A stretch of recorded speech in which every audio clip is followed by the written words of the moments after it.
ആർത്തിരമ്പുന്ന തിരമാലകൾക്ക് മുന്നിലേക്ക് എടുത്തു ചാടാൻ ഞങ്ങളോട് പറഞ്ഞാലും നബിയെ ഞങ്ങളത് ചെയ്യും നബിയെ. അതുകൊണ്ട് അങ്ങ് എന്താണോ ഉദ്ദേശിക്കുന്നത് അവിടെയാണ് ഞങ്ങൾ ഉള്ളത് എന്ന് സഅദ് ബിൻ മുആദ് റളിയല്ലാഹു അൻഹു പറയുകയാണ്. അങ്ങനെ എല്ലാവരും സജ്ജരായി.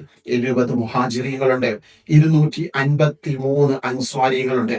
അങ്ങനെ തുടങ്ങി 313 സ്വഹാബാക്കളുമായി അതാ മുത്തുനബി സല്ലല്ലാഹു അലൈഹി വസല്ലമ തങ്ങൾ ബദറിലേക്ക് പുറപ്പെടുകയാണ്. ഒരു വെളുത്ത കൊടിയുണ്ട്. ആ വെളുത്ത കൊടി മുസ്അബ് ബിൻ ഉമൈർ റളിയല്ലാഹു അൻഹുവിന്റെ കരങ്ങളിലേക്ക് കൊടുക്കുകയാണ്. കറുത്ത കൊടി അലി റളിയല്ലാഹു അൻഹുവിന്റെയും സഅദ് ബിൻ മുആദ് റളിയല്ലാഹു അൻഹുവിന്റെയും കരങ്ങളിലേക്ക് മുത്തുനബി സല്ലല്ലാഹു അലൈഹി വസല്ലമ തങ്ങൾ കൊടുത്തു. ബദ്റുൽ ഹുദാ യാസീനൻ നബി ഖറജ അന്നേരം ബദർകടി പൂജന്മൻ കൊണ്ടിടയതിലൊன்று അബിയവ് വർണ്ണമതാ പിൻരണ്ടും അസ്വദുവാമേ.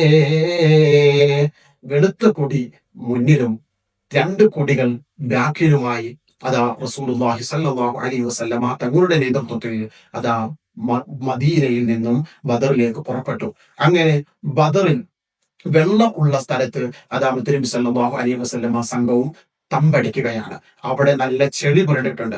നല്ല ചെളിയുള്ള സ്ഥലമായിരുന്നു. അവിടെ അതാ റമദാൻ ഹിജ്റ 2-ാം വർഷം റമദാൻ 7-നാണ് മുത്തനബി സല്ലല്ലാഹു അലൈഹി വസല്ലമ തങ്ങൾ മദീനയിൽ നിന്നും ബദറിലേക്ക് പുറപ്പെടുന്നത്. അങ്ങനെ ബദറിലെത്തി 16-ാമത്തെ നോമ്പിന് 17-ന് റമദാൻ 17-നാണ് ബദർ യുദ്ധം നടക്കുന്നത്.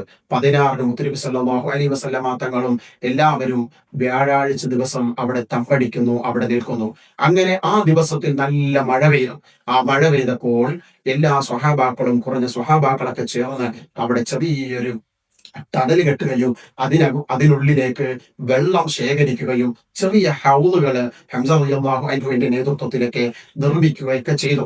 അങ്ങനെ മുത്തനബി സല്ലല്ലാഹു അലൈഹി വസല്ലമ തങ്ങൾ ഒരു ടെന്റ് അടിച്ചു. ആ ടെന്റിൽ ഹബീബായ തങ്ങളുടെ ഇബാദത്തിലാണ്, അള്ളാഹുവിലേക്ക് ദുആ ചെയ്തുകൊണ്ടിരിക്കുകയാണ്. മുത്തനബി സല്ലല്ലാഹു അലൈഹി വസല്ലമ തങ്ങൾ സുജൂദിൽ കടന്ന് അള്ളാഹുവിലേക്ക് ദുആ ചെയ്യുന്നു. യാ ഹയ്യു യാ ഖയ്യൂം എന്നുള്ള ദിക്റുകൾ സ്വഹാബാക്കളും മുത്തനബിയും ഉരുവിട്ടുകൊണ്ടേയിരുന്നു. ബദറിൽ ഏറ്റവും കൂടുതൽ കേട്ട ശബ്ദം യാ ഹയ്യു യാ ഖയ്യൂം എന്നുള്ള ദിക്റായിരുന്നു എന്ന് ചരിത്രം നമ്മളോട് ഓർമ്മപ്പെടുത്തുകയാണ്.